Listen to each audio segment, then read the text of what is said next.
대한민국 중심 채널 KBS 1라디오 Listen, everyone.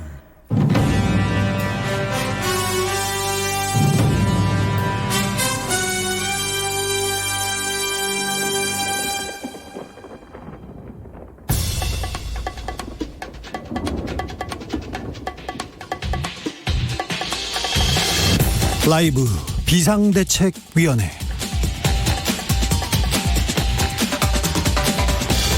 2020년 3월 5일 목요일입니다. 안녕하십니까. 저는 비대위원장 주진우입니다. 코로나19가 우리 사회 생활에 많은 변화를 가져왔습니다.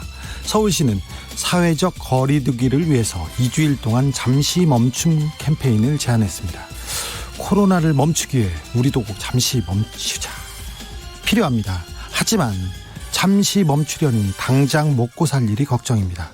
그래서 이런 의견이 나왔습니다. 코로나로 인한 힘드니 모든 국민들한테 한시적으로 기본소득을 주자. 이 주장을 내놓은 기본소득당의 용해인 대표, 잠시 후에 만나겠습니다. 조선일보가 오늘 창간 100주년을 맞았습니다. 한국신문 최초입니다. 지난 100년 동안 조선일보가 어떤 일을 했는지 결정적인 장면을 모았습니다. 조선일보 100년을 집대성한 미디어오늘의 정철훈 기자, 기자들의 수다에서 만나겠습니다.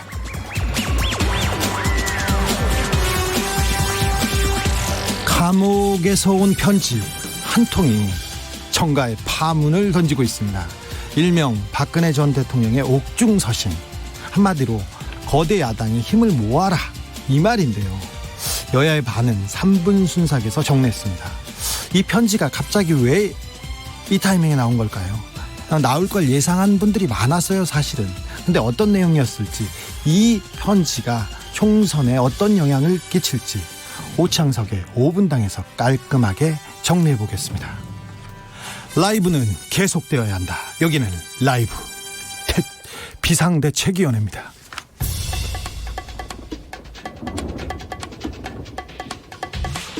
오늘도 자중자애 비상시국입니다. 겸손하고 더욱 진정성 있게 2시간 여러분과 함께하겠습니다. 모시겠습니다. 잘 전달하겠습니다. 오늘이 경칩입니다. 개구리가 겨울잠을 깨고 나온다는 경칩인데 꽃샘추위로 바람은 차갑습니다. 코로나19 속에서 여러분들은 봄을 느끼고 있는 건지 잘 모르겠습니다. 근데 봄은 성큼 왔으니 봄을 맞이해야죠. 집에 있다고 가만히만 있지 마시고 운동도 하셔야 됩니다. 실내에서 봄이니 어떤 운동하면 좋겠다, 이런 아이디어 갖고 계시는지, 아니면 조용히 나만의 봄맞이를 하고 있다, 이런 식으로 하고 있다, 이런 내용이 있으면 함께 공유하고 함께 이겨내시죠. 샵 9730, 짧은 문자는 50원, 긴 문자는 100원입니다. 콩으로 보내시면 무료입니다. 이쪽으로 많이 보내시면 됩니다. 사연 보내주시면 추첨해서 10,000원 상당의 편의점 상품권 드립니다. 편의점에서 10,000원어치 아무거나 먹을 수 있다고 합니다. 유튜브에서 라이브 비데이 검색해서 들어오시면 영상으로 함께 직접 얼굴을 보면서, 정상근 기자의 얼굴을 보면서 즐길 수 있습니다. 그럼 본격적으로 시작하겠습니다.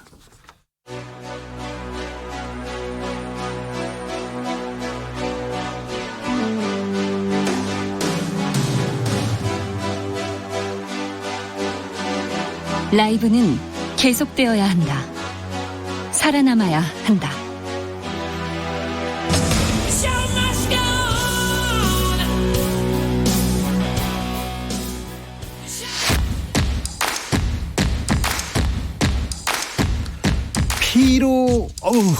피로가 몰려옵니다. 정치 뉴스를 보면. 그런데 이 뉴스만 보면 말끔히 풀립니다. 정치 뉴스 피로 해소에 딱 좋은 브리핑, 뉴스 오영호. 정상근 기자, 안녕하십니까? 네, 안녕하십니까? 네, 가파르게 치솟던 코로나 확진자 그래프가 꺾이기 시작했습니다. 완치자 수도 확 늘었어요. 네. 무슨 이유가 있나요? 그렇습니다. 오늘 0시 기준 발표에 따르면 어제 하루에만 격리 해제된 사람이 모두 47명입니다. 이제 서서히 해제되기 시작했네요. 네. 이전까지 모두 합한 완치자가 41명이었으니까 어제 하루 동안에만 지금까지 완치자보다 더 많은 완치자가 나온 상황인데요. 전문가들은 앞으로 이 완치자가 더 급등할 수 있다라고 보고 있습니다.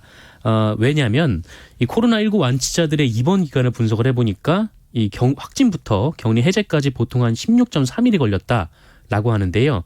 그런데 이 31번 확진자와 관련해서 이 대량 감염자가 발생하기 시작한 시점이 약 16일 전이라는 겁니다. 그 이후로 이제 폭발적으로 확진자 수가 늘었다 보니까 이후에도 격리 해제되는 사람도 폭발적으로 늘어날 수가 있다라는 겁니다. 근데 다른 나라는 확진자가 많아요. 근데 네네. 우리나라는 굉장히 조심스럽게 확진자를 판명하고 있는 건 분명합니다. 네, 그렇습니다. 이 확진자 관련해서 뭐 어쨌든 정부에서 계속해서 좀 찾아내고 있는 좀 그런 상황인데 지금 검사를 받은 사람들도 10만 명이 넘은 상황이고요. 네. 그런데 좀 확진자가 앞으로 더 줄어들 것으로 예상이 되고 있는 또 그런 상황이기도 합니다. 이미 뭐 대구 신천지 교회 교인들 중에서 이 77%가 검사를 이미 받은 상황이고요. 유증상자 검사는 이미 끝났기 때문에 처음에 이제 양성 그 검사 받은 사람들 중에서 그 양성으로 나온 비율이 그 대구 신천지 교회 같은 경우에는 이 초기에는 80%였는데 이 비율이 지금 27.9%로 떨어진 상황이라고 합니다. 물론 이 권영진 대구시장을 비롯해서 당국자들은 뭐 아직 안심할 단계는 아니다라고 말을 하고 있는데 분명한 거는 이 진단 검사가 확대되는 것에 비해서 확진자 증가 추이는 꺾일 것이다. 그러니까 이 양성률은 예전 같지 않을 것이다. 이렇게 예상이 되고 있습니다. 네. 하지만 이 사망자들도 계속 늘어나고 있는 것이 뭐 사실인데요. 특히 대구 경북에서 사망자가 좀 잇따르고 있습니다. 오늘 3명이 더 사망해서 총 사망자가 39명이 됐습니다. 신천지 측이 코로나19 극복을 위해서 성금을 기탁했습니다. 120억을 기부했네요. 네, 120억입니다. 신천지 총회부 홍보부는 이 코로나19 극복을 위해서 이 사회복지 공동 모금회에 120억을 기부했다라고 밝혔는데 이 총회에서 20억 그리고 대구지회에서 100억을 기부했다라고 밝혔습니다. 신천지 측은 이 성금이 코로나19 확산으로 어려움을 겪는 이 대구 경북 지역 및 이 전국의 재난활동과 구호물품 지원 등에 쓰일 예정이다 라면서 이 대구 경북 지역 코로나19 확진 경증 환자를 위한 생활치료센터를 별도로 마련하기 위해서 또 수일간 총력을 다해서 시설을 찾고 있다라고도 밝혔습니다. 네. 아울러 이 신천지에서 확진자가 많이 나온 것에 대해 깊은 책임감을 느끼며 그 이만희 총회장이 기자회견에서 밝혔듯이 물적 그리고 인적 지원을 힘 닿는 데까지 다할 것이다라고도 말을 했는데요. 투명하게 자신들이 내놓아야 될 정보부터 좀 공개했으면 하는데 일단 뭐 돈을 내놨네요. 네, 뭐 실제로 뭐 사회복지 공동 모금회가 신천지 측으로부터 120억 원을 받았다라고 확인을 했는데 이제 중요한 거는 그보다 중요한 거는 뭐 실질적으로 그 신천지 신도들에 대한 명단 그리고 시설에 대한 그 정확한 자료 제출이 될 텐데 네. 뭐 여기에 대해서는 뭐 아직 뭐 정확하게 규명이 된 바가 없습니다. 그래서 그래서인지 신천지 과천본부에 대해서 여기는 뭐 본부라고 볼 수 있는데요. 신천지의 네네. 핵심 본부라고 볼 수 있는데 여기에 대한 행정조사가 시작됐네요. 네, 그렇습니다. 이 중앙재난안전대책본부가 오늘 오전 11시부터 이 경기도 과천에 있는 신천지 교회본부에 대해서 행정조사에 돌입을 했습니다. 이재명 지사가 한 게 아니라 방역대책본부에서 한 겁니다. 네. 압수수색을 하라 이런 좀 요구가 상당히 좀 많은 상황인데 일단 중앙재난안전대책본부는 압수수색 이전에 이 행정조사를 먼저 들어간 상황입니다. 특히 이 중대본 측은 어젯밤 이 신천지 측에 사전 통지를 했다고 하고요. 그리고 대검찰청의 포렌식 분석 관련 인력, 기술, 장비 등을 지원받았다라고도 밝혔습니다. 이 부분이 중요합니다. 지금 중대본하고 검찰하고 지금 면밀하게 협의해서 지금 진행되고 있는 게 이 부분이 좀 포인트인 것 같아요. 네, 함께 움직이고 있습니다. 네. 어쨌든 이거 관련해서 박능호 보건복지부 장관과 추미애 법무부 장관이 협의를 했다라는 말도 이 중대본 측에서 나온 상황입니다. 일단 아까 좀 말씀드린 대로 지금 압수수색 필요성이 여러 차례 제기되고 있는데 이 방역 당국 같은 경우에는 이 신천지에 대한 강제 수사가 오히려 방역에 부정적인 영향을 끼칠 수도 있다 이런 입장을 이전에 내놓은 바가 있습니다. 오늘 4시 기준 질병관리본부 발표 코로나19 국내 확진자는 322명이 추가된 6,088명에 이릅니다. 그런데 저희가 확진자 얘기할 때 500명, 600명 얘기하다가 지금 300명 얘기하고 있다는 게 조금 희망적인 내용이기도 합니다. 네네. 북한에서 코로나 관련해서 무슨 친서가 도착했습니까? 네, 맞습니다. 오늘 청와대가 이 김정은 북한 국무위원장이 문재인 대통령에게 친서를 보냈다라고 밝혔습니다. 엊그제 김여정 부부장의 거친 편지에 이어서 네. 또 자꾸 편지가 오네요. 여기저기서. 네, 오늘은 뭐 그래도 좋은 편지니까 그나마 좀 나은데요. 네. 친서, 내용을 말씀드리겠습니다. 이 친서에서는 김정은 위원장이 이 코로나19와 싸우고 있는 우리 국민에게 위로의 뜻을 전했고요. 남측이 반드시 이겨낼 것이라 믿는다. 이 남녘동포의 소중한 건강이 지켜지기를 빌겠다라는 내용이 담겼다고 합니다. 네. 아울러 문재인 대통령의 건강을 걱정하면서 이 문재인 대통령에 대한 변함없는 우의와 신뢰를 보냈다라고 청와대가 밝혔는데요. 주목되는 부분은 이 한반도를 둘러싼 정세에 대한 진솔한 소회와 입장을 밝혔다라고 청와대가 전했는데 다만 그 내용이 무슨 내용인지는 밝히지 않았습니다. 김여정의 그 성명도 그렇고 김정은 위원장의 친서도 보면 북한이 얘기하고 싶어요. 네네. 자꾸 나라가 어수선하지만 우리는 얘기해야 된다. 이 얘기를 하고 싶은 것 같습니다. 근데 사실 건강은 김정은 위원장의 건강이 더 걱정되잖아요. 신체 구조상. 그리고 그다음에 북한의 코로나19 방역 시스템에 대해서 네네. 더 걱정인데 참 걱정인데 북한이 더 걱정입니다. 오해하고 계신 측면이 있는 것 같은데 네. 몸이 크다고 해서 다 건강하지 않은 건 아닙니다. 아니 그래도 걱정돼요. 전 정상근 기자의 건강 걱정합니다. 정부가 구성한 추경안에 대해서 미래통합당이 반대 입장을 밝혔습니다. 네, 이 정부가 어제 국무회의에서 통과시킨 코로나19 관련 추경안에 대해서 미래통합당이 졸속이다라면서 이 원안 통과는 받아들일 수 없다라고 주장을 했습니다. 아니요, 추경을 하라고 지금 빨리 추경안을 내라고 계속해서 주장한 당이 미래통합당이었는데요. 네, 미래통합당의 주장은 이렇습니다. 이 코로나 사태로 가장 큰 어려움을 겪고 있는 것이 대구 경북 지역인데 이 추경 예산의 5%만 지원이 된다. 라는 게 이 미래통합당 주장의 핵심입니다. 통합당이 예산결산특별위원회 간사인 이종배 의원이 오늘 국회에서 기자회견을 열었는데 코로나19와 관련된 상황의 원인은 이 문재인 정부에 있다라면서 초기 대응에 실패를 하고 또 국민 불안을 가중시킨 슈퍼 전파자다 이렇게 비난을 하기도 했고요. 그러면서 이 추경 심의 전에 이 정부의 진심 어린 사과가 우선이다라고 주장을 했습니다. 심재철 미래통합당 원내대표의 경우에는 그 0에서 7세 미만의 이 모든 가정에 1인당 40만 원을 주는 것은 이 총선용 돈풀기다라고 주장을 했습니다. 네, 이럴 줄 알았어요. 네. 문재인 정부 탓이고 총선용이다. 이래서 반대를 그런데 이게 조금 봐야 되는 게 이 대구 경북 지역의 예산이 지금 5%가 지원이 되는 건 맞는데 그 외에 다른 예산도 있지 않습니까? 네. 그 다른 예산에도 대구 경북에 대한 지원이 포함이 됩니다. 네. 대구 경북 분들을 위한 추경이 많이 포함되어 있는데 이걸 막고 있네요. 지금 앞으로 마스크 구매 한도가 일주일에 2장으로 제한된다고 합니다. 네, 맞습니다. 이 정부가 오늘 국무회의에서 의결한 이 마스크 수급 안정화 대책에 따르면 이 정부는 다음 주 월요일부터 이 중복 구매 확인 시스템을 통해서 약국을 중심으로 마스크를 판매를 하고 또 1인당 마스크 구매 한도도 일주일에 2장으로 제한을 합니다. 또 출생연도 끝자리를 기준으로 오부제 판매 제도가 도입이 되는데요. 오부제요? 네. 그러니까 예를 들어서 이 출생연도 끝자리, 제가 4로 끝나는데 4로 끝나는 경우에는 목요일에 구매를 할 수 있는 그리고 1이나 6으로 끝나는 경우에는 월요일, 2나 7로 끝나는 경우에는 화요일. 네, 이럴 때 이제 구입을 할 수 있는 방식이고요. 이 주말에는 주중에 구매하지 못한 사람이 구매를 하도록 되어 있습니다. 국가적인 노력이나 국가 경쟁력 그리고 국민들의 수준을 생각해 볼 때 이렇게 마스크를 가지고 이렇게 걱정하고 사기 힘들어하는 거는 좀 안타깝습니다. 이건 정부가 굉장히 비판받아야 마땅한 부분이기도 합니다. 네, 그렇습니다. 약국을 제외한 지금 우체국과 농협에서는 이 중복 구매 확인 시스템이 구축이 안 돼 있는데 그때까지는 구축이 될 때까지는 1인당 하루 한 장으로 판매가 제한이 됩니다. 아울러 국내 마스크 생산 물량의 수출을 전면 금지하고 이 생산량의 80%는 공적 물량으로 확보를 해서 이 조달청이 일괄 계약하는 방식으로 공급을 할 계획입니다. 또 마스크 생산 확대를 위해서 예비비 42억 원을 동원해서 이 고성능 마스크 포장기를 공급을 하고요. 이 매입 기준 가격을 100원 이상 인상해서 마스크 업체의 생산을 독려할 계획입니다. 평생 마스크를 안 쓰던 사람들이 있는데 지금 다 전 국민이 마스크를 써야 하는 입장이기 때문에 딱한 사정도 알겠지만 아무튼 마스크 문제는 빨리 좀 해결해 주셨으면 합니다. 네네. 이런 와중에 마스크 아르바이트생들이 뭘 어쨌기에 이렇게 크게 논란이 됐습니까? 네. 이 마스크 포장 작업을 하던 아르바이트생이 그 네. 유아용 마스크를 맨손으로 만지고 볼을 비비는 등의 행위를 하는 모습이 SNS에 게재돼서 크게 논란이 아니 됐습니다. 이런 일을 왜 해요? 그리고 SNS를 왜 해 이건? 네, 이거 왜 올리는지는 저도 잘 모르겠는데 하여튼 비위생적인 행위를 한 것이죠. 그렇죠. 지금 같은 시기에.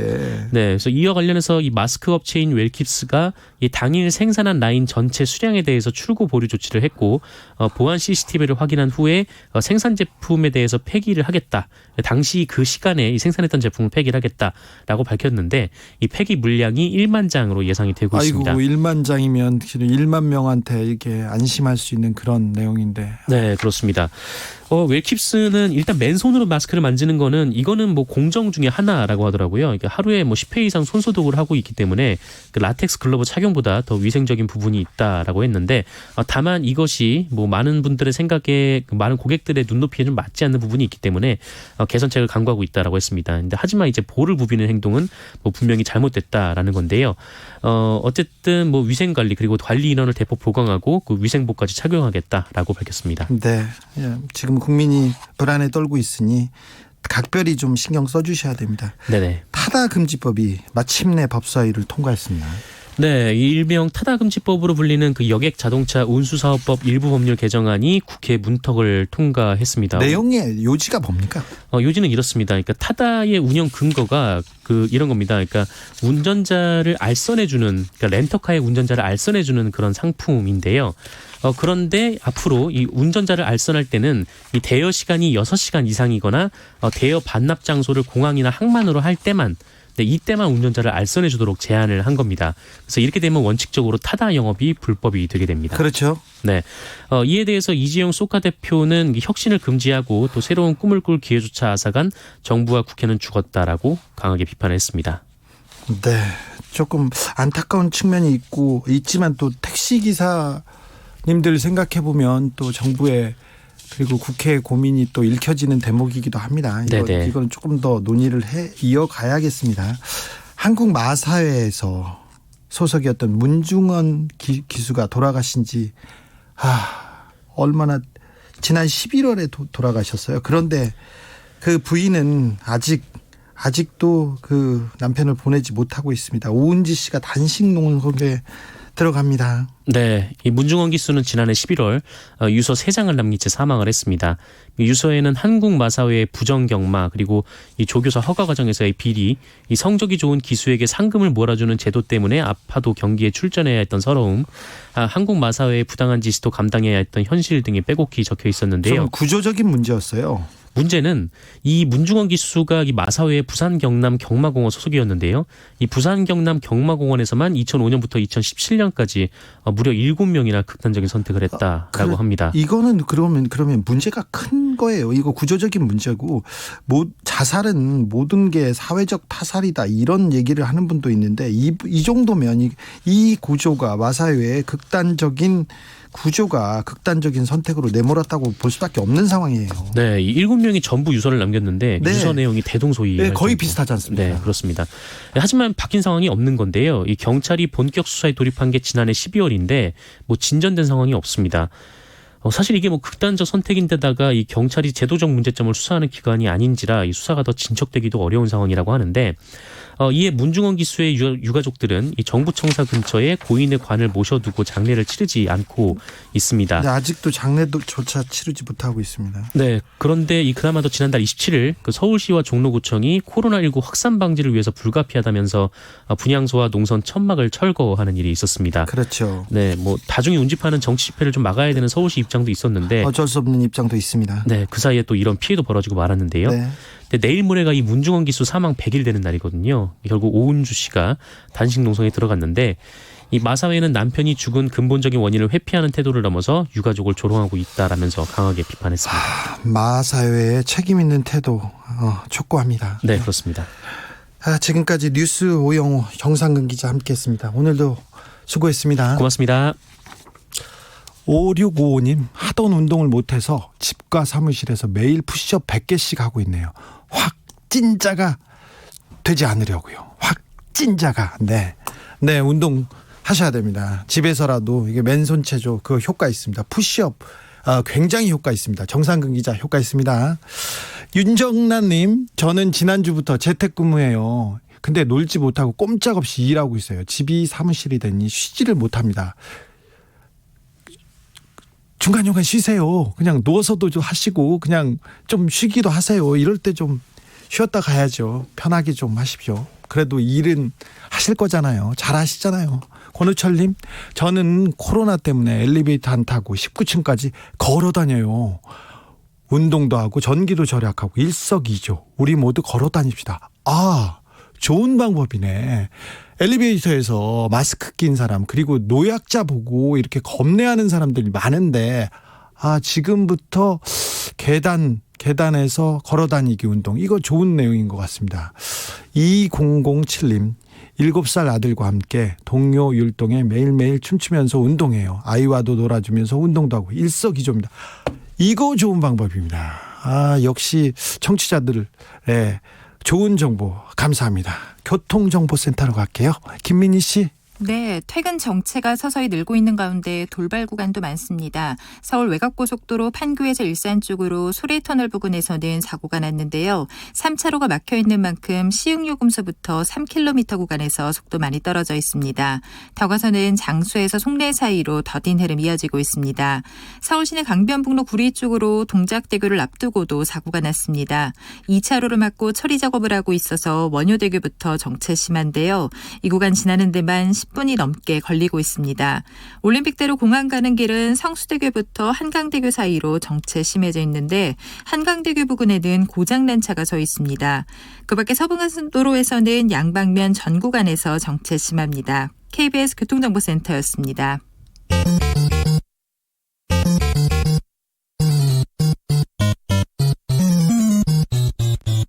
KBS 1라디오 라이브 비상대책위원회.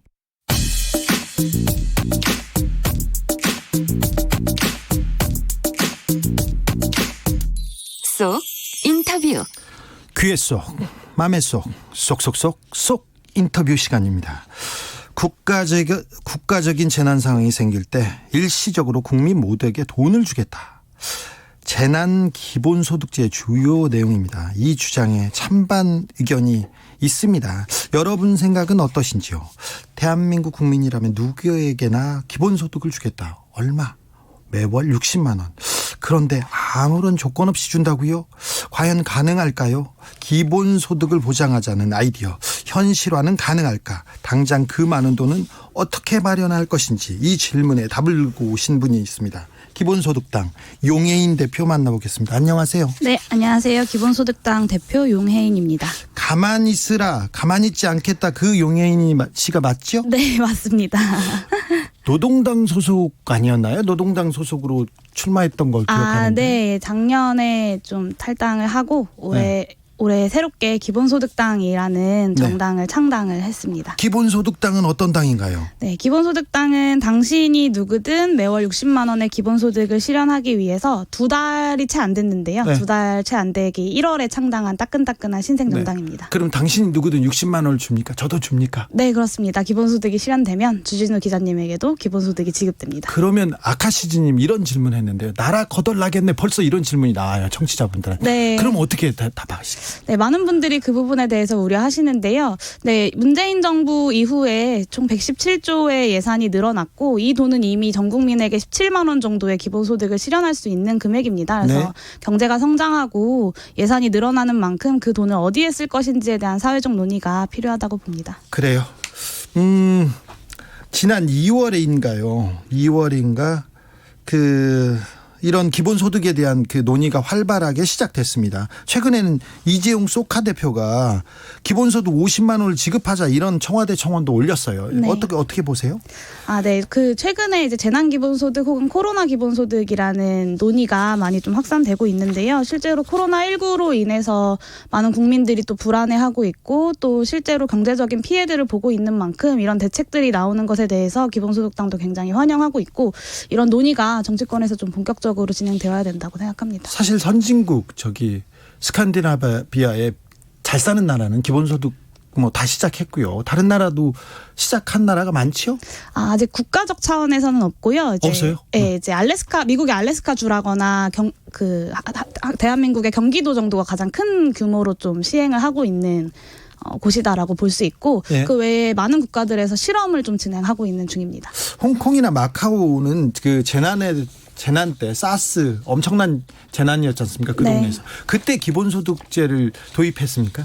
네, 그 홍콩이나 마카오 같은 경우는 최근에 코로나19로 인한 사태 이후에 좀 홍콩 같은 경우는 18세 이상 영주권자에게 하나로 한 156만 원 정도의 기본소득을 지급한다고 하고요. 156만 원이요? 네, 마카오도 한 44만 원 상당의 현금카드를 지급하겠다라고 밝히기도 했습니다. 우리 정치자분 이런 질문 또 했어요. 3716님인데 이재용 부회장한테도 60만 원 줍니까? 이런 얘기합니다. 이재용 부회장한테도요? 네. 이재용 부회장한테도 기본소득은 국민의 권리로 주어지는 것이기 때문에 당연히 지급이 되고요. 대신에 더 많은 부분을 세금으로 거두어야겠죠. 그렇죠. 네. 그 재원은 어떻게 할 거냐 이렇게 묻는 사람들이 있으면. 네, 저희 기본소득당 같은 경우는 모든 종합소득의 15%의 이제 그 세금을 과세하고 그리고 그 현실로 다가온 기후 위기에 대한 좀 적극적인 대응으로서 탄소 배출량 1톤당 10만 원의 탄소세를 걷고요. 그리고 최근에 한국에서도 많이 논의되고 있는 토지공개념 개념을 좀 도입해서 토지보유세를 걷어서 기본소득으로 지급할 예정입니다. 아니, 지금 세금을 여기에다도 네. 더 걷고 저기에다도 더 걷고 그러자는 얘기인데 그 재원을 통해서 기본소득을 주자는 건데 그러면 기득권들 반발이 만만치 않아요. 민주당 입장은 어떻습니까? 미래통합당 입장은 어떻습니까? 네, 미래통합당 같은 경우는 오늘 정부에서 오늘 정부에서 발표된 추경안에 대해서도 현금 살포라고 비난하는 입장을 냈던데요. 네네. 민주당 안에서도 기본소득에 대한 논의가 좀 많이 확대되고 있는 걸 저희가 그렇게 좀 파악을 하고 있습니다. 네. 뭐 대표적으로 이재명 지사님이나 뭐 서울의 유승희 의원님이나 많은 분들이 또 기본소득에 대한 고민을 하고 계신 걸로 알고 있고요. 네. 아마도 민주당 내에서도 더 많은 논의가 나오지 않을까라고 생각합니다. 유승희 의원은 공천 탈락했는데. 네, 김동호님, 아기들도 주는가요? 가족이 4명이면 네. 그러면 4명한테 다 주는 건가요? 네, 4인 가구 기준이면 저희 같은 경우는 60만 원을 주장하고 있는데요. 네. 4인 가구는 이제 240만 원의 기본소득을 받게 되겠죠. 네. 이게 취약계층, 특별히 경제적으로 취약한 계층한테 지원하는 이런 기본소득에 대한 그 아이디어 같은데 이 부분에 대해서 그런데 조금 부자들이 이걸 더 반대하고 있어요. 네. 부자들이 많이 반대하고 있어요. 네. 이걸 좀 이 장벽을 넘어갈 이 당만의 뭐 어떤 비책이 있습니까? 기본소득당은 예. 그 부자들의 반대, 그러니까 부자들이 반대하는 거는 직접적으로 자신들이 세금을 더 많이 내야 된다라는 거 알고 있다고 저는 생각하는데요. 네.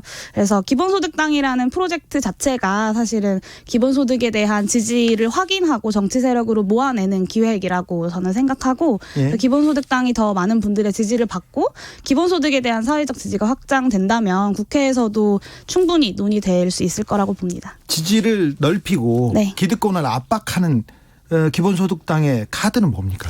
저희는 2만 명 정도의 당원이 있는데요. 2만 명의 80%가 2030 세대입니다. 네. 굉장히 많은 청년들이 정치에 관심이 없다고 하지만 실제로 자신에게 뭔가 도움이 되거나 자신에게 필요한 정책들을 이야기할 때 또 많은 청년들이 정치에 반응하고 있다라고 저희는 생각하는데요. 네. 더 많은 청년들, 정치에서 그동안 소외됐던 취약계층, 장애인, 여성, 청년들의 지지들을 모아내는 것이 기본소득당의 가능성이지 않을까 싶습니다.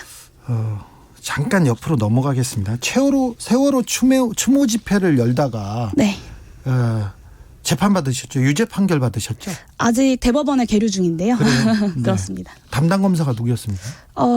저 수사할 때 검사는 강범구 검사라는 분이셨어요. 네. 부장은 김동주 부장이셨나요? 네, 맞습니다.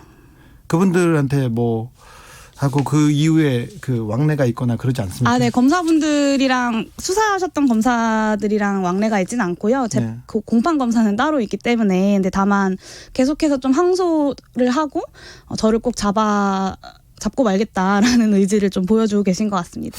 그때 그 용해인 지금은 상임대표죠? 네. 용해인 상임대표한테 너무 검찰이 압박을 해서 굉장히 걱정했었어요. 그런데 2심까지 유죄를 받았죠. 네, 2심에서는 벌금 200만 원을 선고받았고요. 어떤 혐의였습니까? 당시에 집회시위법 위반 혐의와 일반교통방해 혐의 두 가지로 재판을 받았습니다. 네.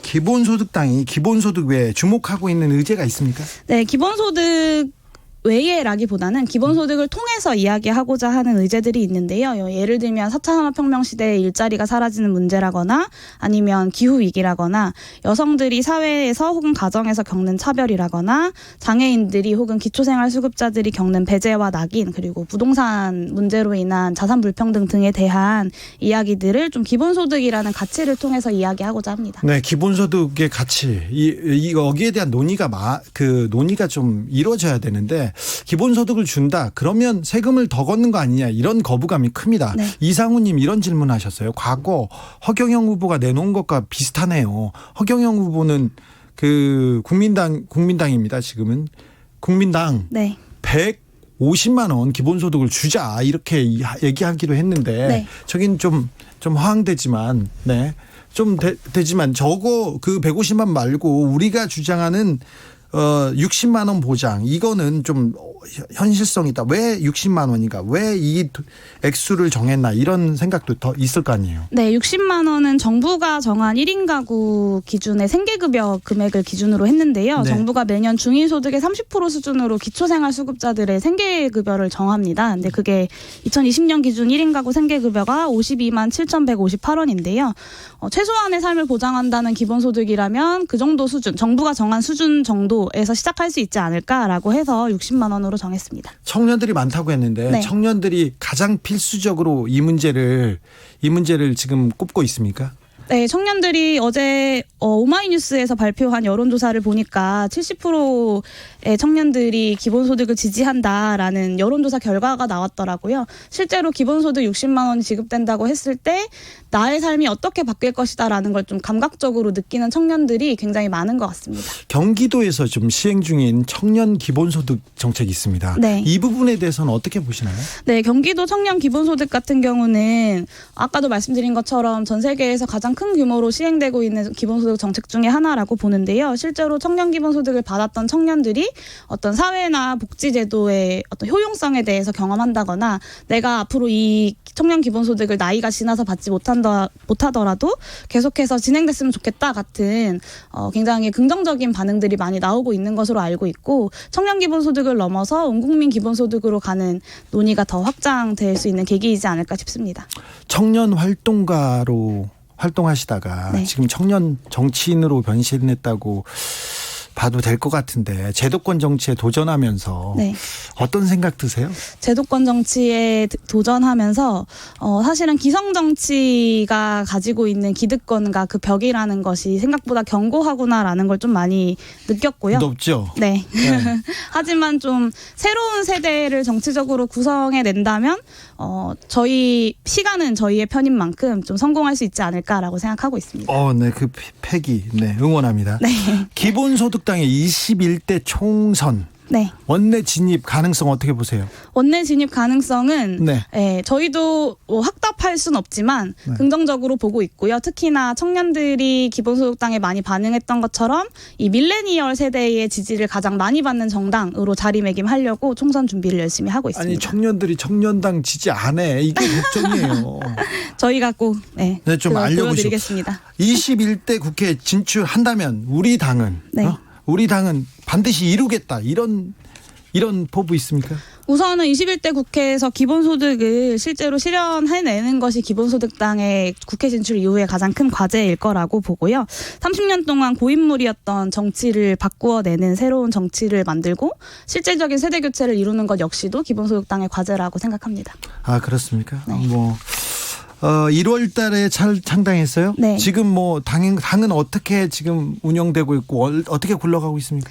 네, 지금 저희 중앙당사가 홍대 입구역 근처에 있는데요. 한 15명 정도의 청년들이 모여서 실제로 일을 하면서 진행하고 있고 전국적으로는 2만 명의 당원들이 기본소득당의 활동에 참여한다거나 혹은 온라인을 통해서 활동을 한다거나 이렇게 좀 운영되고 있습니다.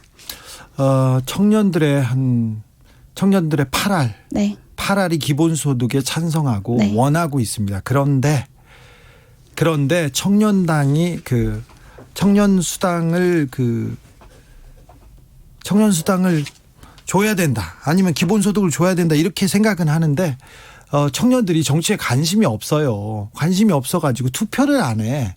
그래서 어떤 당이 청년을 위한 당인다. 어떤 그 당이 국민을 위한 당인지 고려를 안 않습니다. 청년들이.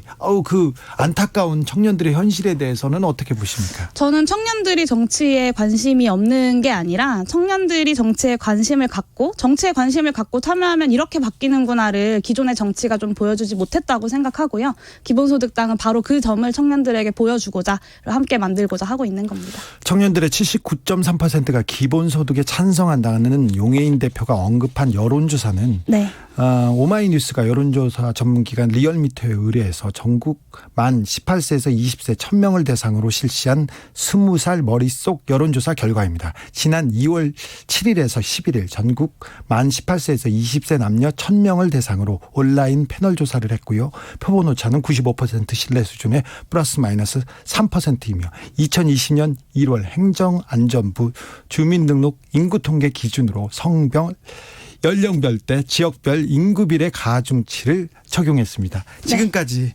용해인 대표였습니다. 감사합니다. 네, 고맙습니다.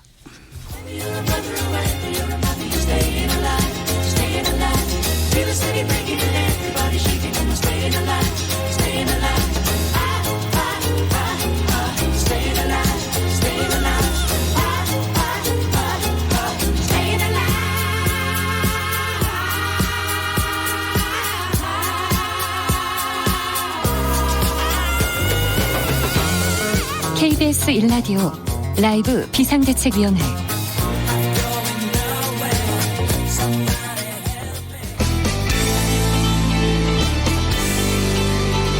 딱 5분이면 됩니다. 5분 동안 대한민국 정당 소식을 국제심판처럼 공평하게 공정하게 전해드립니다. 오창석의 5분당. 오창석 평론가 어서 오세요. 네, 안녕하세요. 오창석입니다. 네. 옥중서신 감옥으로부터 온 편지가 정가를 뜨겁게 달구고 있습니다. 박근혜 전 대통령의 편지. 이게 뭔가요? 네, 일단 잊지 말아요로 표현을 좀 하고 싶은데요. 네. 가장 핵심적인 부분은 거대 야당을 중심으로 태극기를 들었던 여러분 모두 하나로 힘을 합쳐주실 것을 호소드린다. 지령 같은 편지가 왔습니다. 네, 그러니까 거대 야당이라고 표현한다면 아무래도 미래통합당을 지칭할 수밖에 없겠고요. 네. 지금 미래통합당의 행보를 지지한다라고 해석을 할 수가 있습니다. 아니 그러면 태극기당은 어떻게 합니까? 그래서 사실은 태극기당이라고 하는 자유공화당이죠. 네. 네, 함께 이제 합당을 했는데 그 당 역시 그냥 환영 메시지를 내긴 했습니다. 네. 네, 함께 가자. 그러니까 결국은 연대해서 지역구에서 표가 분산되지 않도록 해라. 이런 메시지로도 일단 지금은 해석할 수가 있습니다. 황교안 전 대표가 네. 황교안 대표죠. 황교안 대표가 대표 경선에 나섰을 때 그때 박근혜 전 대통령한테 편지가 왔었죠. 네. 근데 사실 그때는 조금 지금과는 다른 뜨뜻미지근한 그런 반응이었습니다. 북한에서도 박근혜 편지에 대해서 박근혜 전 대통령의 옥중 편지에 대해서도 논평이 나왔습니다. 마녀의 옥중 주술. 독사는 쉽게 죽지 않는다더니 역시 박근혜는 감옥 안에서 있을지언정 위험한 만 이런 독서를 퍼부었는데 북한은 좀 가만히 있었으면 좋겠어요. 왜 남의 정치에 이래라 네. 저래라 하는지. 자, 이 편지를 네. 편지에 대한 각 당의 반응은 어떻습니까? 네, 정의당과 국민의당을 좀 살펴보고 싶은데요. 일단 정의당 같은 경우는 이 편지를 보낸 박근혜 대통령의 공직선거법 위반 혐의로 중앙지검에 고발했습니다. 네. 네. 그 근거는요. 공직선거법 60조 1항 3호에 나와 있습니다. 선거권이 없는 자는 선거운동을 할 수 없다. 이걸 근거로 이제 고발을 한 것이죠. 지금 박근혜 대통령은 2년 실형이 확정돼서 복역 중이라서 네. 선거권이 없고 선거운동도 할 수가 없는 상태입니다. YHJ님께서 유영아 변호사 미래통합당 입당 원서 아닐까요? 이런 얘기 하시는데 유영하 변호사가 박근혜 대통령의 편지를 이렇게 전해준 그분이신데 네. 이분이 입당 가능성이 있습니까? 그래서 일단 미래통합당으로 이름 바뀌고 나서 탈당을 하지 않았습니까? 네. 그래서 박근혜 대통령의 뜻은 다를 것이다 이렇게 예측하시는 분들이 그 당시에 많았습니다. 그런데 네. 지금 오늘 분위기가 이 서신이 공개가 되고 나서 김영호 위원장 같은 경우는 전략 공천할 수도 있다. 이런 이야기를 했거든요. 유영하 변호사에 대해서. 그렇죠. 네. 박근혜 대통령의 복심, 유영하 변호사 공천 뭐 거론될 가능성이 있습니다. 왜 이 편지를 썼을까요? 그래서 여기에 대해서 여러 가지 의도를 해석을 하고 있는데요. 일단은 미래통합당 창당을 지지한다라는 이런 단순한 해석도 있고요. 두 번째는 이 공간이 힘을 실어줘서 보수가 승리했으면 좋겠다. 그리고 나의 복심인 유영하는 살려달라. 이런 느낌. 살려달라는 표현은 결국은 이제 공천을 해달라. 네. 그 정도로 해석할 수가 있는데요. 이걸 또 반대로 박지원 의원 같은 경우는 내가 선거 전에 다른 선택을 할 수도 있으니 알아서 잘 정리를 하라. 네. 그러니까 다른 선택이라는 것은 결국은 지금 자유공화당이라든지 미래통합당을 지지하지 않는 선택을 할 수도 있다. 이런 암시다. 이렇게 해석하시는 분도 있습니다. 잠시 후 인터뷰 3부 순삭에서 여야의 다양한 해석, 박근혜 전 대통령의 편지에 대한 다양한 해석 들어보겠습니다. 그러면 공천 결과로 좀 가보겠습니다. 민주당 먼저 볼까요? 네, 민주당 같은 경우는 민병두 의원이 컷오프 됐습니다. 결국 컷오프 됐군요. 예, 서울 동대문. 미투의 산을 넘지 못했군요. 네, 맞습니다. 근데 여기에 대해서 민병두 의원은 재심을 청구한다라고 얘기를 했는데요. 이유는 2년 전에 그 논란이 불거졌을 때 최고위원회에서 의원직 복직 결정을 했고 네. 또한 지난 1월 2일에 최고위의 적격 판정을 받았는데 이걸 뒤집을 논거 없이 컷오프한다는 건 억울하다. 억울할 수도 있을 거예요. 억울하기도 생겼어요. 그때 뭐 무슨 일이 네. 없었다. 는 그런 주장이 그 민주당 측에 받아들였는데 결국은 민주당이 다른 지금 판단을 한 거 아닙니까? 네, 맞습니다. 그러면서 민주당은 청년 우선 전략 지역으로 지정하기로 했는데요. 여기에 대해서 동대문 을에 같이 공천을 신청했었던 65년생 지용호 후보도 반발했습니다. 네. 네, 공천을 컷오프 시키는 건 알겠는데 왜 청년 우선 전략 지역구로 지정을 하느냐? 라고 반발한 것입니다. 다른 곳은요? 네, 다른 곳 같은 경우는 경기도 시흥을입니다. 여기는 사선의 조정식 현역 의원이 있는데 여기 세죠. 예, 3인 경선 지역으로 지정을 했습니다. 네, 그리고 안산 단원갑 같은 경우는 고영인 후보와 김현 후보가 경선을 치르도록 했고요. 네, 강남병과 안산 단원을은 청년 우선 지역으로 분류했습니다. 미래통합당 공천은 어떻습니까? 네, 미래통합당도 공천에 속도를 내고 있는데요. 16개에 대한 지역구 후보자를 확정했습니다. 대표적인 인물로는 양천갑의 송한선 전 검사, 분당갑에는 김은혜 전 MBC 앵커를 전략 공천을 했습니다. 김은혜 씨가 돌아왔네요. 네, 사실 MBN에서 활동을 하고 있었거든요. 네, 이명박 정부 때 청와대 가셨던. 네, 맞습니다. 이 분당갑은 더불어민주당의 초선 김병관 의원이 현역으로 있습니다. 네.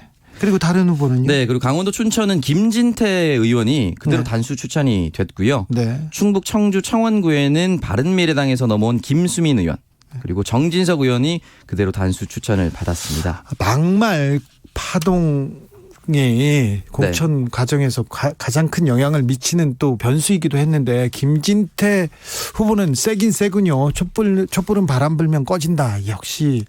네, 그 세월호 참사 때도 많은 망언들을 남겨놨거든요. 네, 5.18 관련해서도 그런데 아무튼 뭐 끄떡없이 공천을 받았습니다. 네, 이럴 경우에는 민경우 의원이 더 억울해할 수도 있다. 저는 그렇게 생각합니다. 민경우 의원은 어떻게 하고 있습니까? 민경우 의원은 지금 최근 자신의 SNS에 끝날 때까지 끝난 것이 아니다.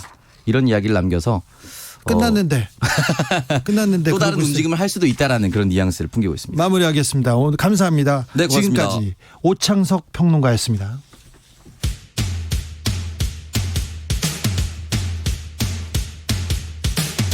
바쁜 현대인들을 위한 오늘의 고농축 인터뷰 3분 순삭 순식간에 지나갑니다.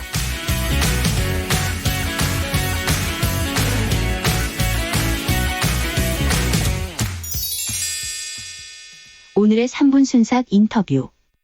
기존 거대 야당을 중심으로 태극기를 들었던 모두가 하나로 힘을 합쳐주실 것을 호소드립니다.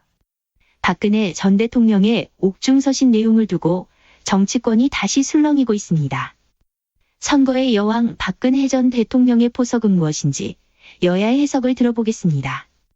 먼저 김병준 전 자유한국당 비대위원장의 해석입니다.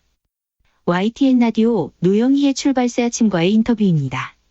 어떤 분들은 이 메시지를 굉장히 적극적으로 통합을 향한 그 메시지를 던진 대단히 적극적인 메시지로 해석을 하는데 저는 조금 다릅니다. 좀 소극적으로 해석을 합니다. 예를 들어서 미래통합당을 보고 뭐 이렇게 해라 저렇게 해라 이런 이야기는 없지 않습니까? 주로 요청 사항이 누구를 향하고 있는가 하면 태극기를 드신 분들 그리고 그 행간에 최근에 그 박근혜 대통령의 이름을 앞세워서 이렇게 정당을 만들고 하시는 분들을 향한 메시지가 강하게 들어있어요. 예, 그 이야기는 뭔가 하면 이 나를 정치에 끌어들이지 마라 더 이상. 그 얘기입니까? 나를 끌어들여서 야권이 더 분열되는 일은 하지 말아도 줬으면 좋겠다. 이 이야기가 들어있지 뭐 적극적인 정치를 옥중 정치를 한다든가 이런 해석은 맞지 않는 것 같고요. 이번에는 박근혜 정부에서 정무수석을 지냈던 김재원 미래통합당 의원의 입장입니다. KBS 1라디오 김경래의 최강시사와의 인터뷰입니다. 보수 진영들이 좀 결합을 해달라, 결집을 해달라 이런 메시지로 읽히는데 이게 가능할 거라고 보세요? 지금까지도 통합이 되지 않을 것이다라는 일반적인 예상을 뚫고 미래통합당으로 보수 진영이 통합을 이루어 가고 있거든요. 그래서 뭐 큰 틀에서 충분히 가능한 것이라고 보고 다만 세부적으로 또 이렇게 정치적인 어떤 입장 차이라든가 또는 그 작은 이해관계라든가 이런 것은 전부 접어두고 가자는 취지이기 때문에 저는 뭐 충분히 가능하리라고 생각합니다. 여당 쪽에서는 총선 개입이라고 지금 비판을 하고 있습니다. 뭐 선거법 위반이다 뭐 이런 얘기도 좀 나오고 있고요. 글쎄요. 제가 봐서 그게 선거법 위반인가는 좀 이해가 가지 않네요. 이번에는 더불어민주당 김종민 의원의 입장. MBC 라디오 김종배의 시선집중과의 인터뷰입니다. 글쎄 뭐 그건 이제 국민들이 판단을 하실 것 같은데요. 저는 이제 박근혜 대통령이나 지금 미래통합당인가요? 이 양쪽 다 지난 탄핵과 국정농단에서 반성을 안 하고 있는 것 같아요. 그래요. 그러니까 그 탄핵과 국정농단이 억울하다. 그 역사를 다시 돌려야 된다. 그 메시지 핵심은 저는 그거라고 봅니다. 저는 미래통합당도 좀 답답한 게요. 그거를 뭐 현명한 거다, 뭐 결단을 내렸다 이러고 환영을 하는 게 저는 그분들이 그동안에 그러면 탄핵도 하고 그다음에 반성도 하고 했던 것이 과연 진심이었나. 그 점에서 좀 안타깝습니다. 마지막으로 정치구단 민생당 박지원 의원의 견해입니다. TBS 라디오 김어준의 뉴스공장과의 인터뷰입니다. 박근혜 정치가 최고다 이렇게 평가를 하는 게 지금 미래통합당이 처음에는 합치란 말 안 했어요. 공천이 시작돼 가지고 착착 진행 중에 있는데 비교적 김영호 공관위원장이 높이 평가를 받고 있단 말이에요. 그런데 지금 이제 TK가 딱 온 거예요. 그렇게 왔는데 뭉쳐라 하고 박근혜 전 대통령이 얘기를 한 것은 TK 그분들은 친박이거든요. 공천 주어라. 만약 공관위원장이 황교안 대표가 공천을 안 주거들랑 새로 서청원, 김문수, 조원진 태극기부들이 뭉친 자유공화당으로 가라. 미래통합당에 있는 황교안, 유승민, 김무성 등등은 어떤 경우에도 박근혜 대통령이 용서할 수 없는 사람들이에요. 그렇기 때문에 제가 볼 때는 이 적기에 TK 학살하지 마라. TK는 내 자식이다. 그런데 너희들이 만약 칼질을 하면은 지금 새로이 나와 있는 자유공화당으로 가라. 이 서청원 대표가 움직인 것은요. 저는 상당한 의미가 있다고 생각합니다. 인터뷰 3분 순삭에 이어 오늘의 퀴즈 드립니다. 옥중서신으로 야권 통합의 메시지를 던진 박근혜 전 대통령. 현재 국정농단 사건 등으로 복역 중이며 파기환송심이 진행 중입니다. 그렇다면 박근혜 전 대통령이 2심에서 선고받은 징역은 몇 년이었을까요?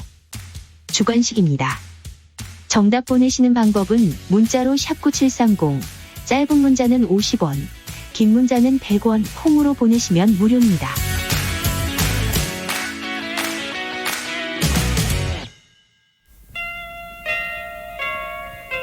해석이 제각각이죠. TOM님, 그냥 본인한테 물어보는 게 낫겠네요. 본인한테 물어보면 또 해석해야 됩니다. 명확하게 얘기를 안 해주시거든요. A를 물어봤을 때 A를 대답한 적이 없으세요. 인터뷰 3분 수사기에서 브라이언 하일랜드의 Sealed with a Kiss 들으면서 1부 마무리하겠습니다. 저는 6시에 2부에서 돌아오겠습니다. Sealed with a kiss, guess it's gonna be a cold, lonely summer.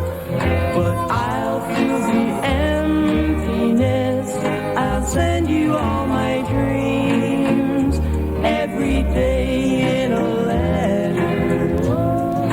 Sealed with a kiss, I'll see you in the sunlight. I'll hear your voice everywhere. I'll run to tenderly hold you. But darling, you won't be there. I don't want to say goodbye for the summer.